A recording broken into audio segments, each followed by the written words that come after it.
আসসালামু আলাইকুম রহমতুল্লাহি ওয়া বারাকাতুহু। আজকে যে টপিকটি নিয়ে এসেছি, টপিকটি হলো অজুর।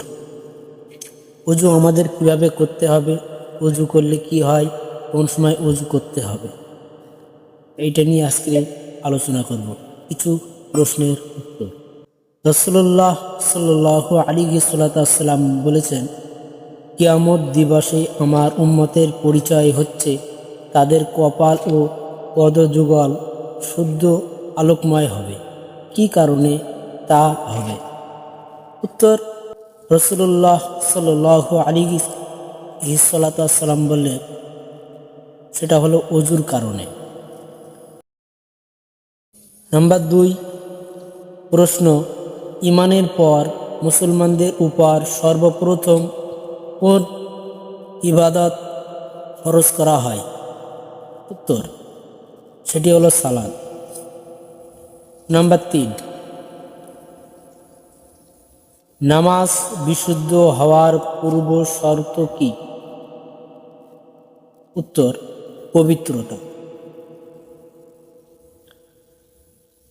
নাম্বার 4, অজুর কয়টি ফরজ ও কি কি? উত্তর, অজুর ফরজ 6টি। 1 নম্বর, সমস্ত মুখমণ্ডল ধৌত করা। নাম্বার 2, 2 হাতের কনুই পর্যন্ত ধৌত করা। নাম্বার 3, সম্পূর্ণভাবে মাথা মুছোয়া করা।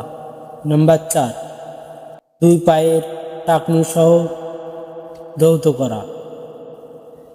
তারতিব, ধারাবাহিকতা রক্ষা করা, পরস্পর করা, এক অঙ্গ না শুকাতেই অন্য অঙ্গ ধৌত করা। প্রশ্ন নাম্বার 5, কোন সময় 2 হাতের কবজি পর্যন্ত ধৌত করা ওয়াজিব? উত্তর, নিদ্রা থেকে উঠে পানির পাত্রে হাত প্রবেশ করানোর আগে। নাম্বার 6, অজুর অঙ্গ প্রত্যঙ্গ কি 3 বার করে ধৌত করা ওয়াজিব? উত্তর, না, বরং সুন্নাত। নাম্বার 7, অজু শুরুতে কি বলতে হয়? উত্তর, বিসমিল্লাহির রহমানির রহিম।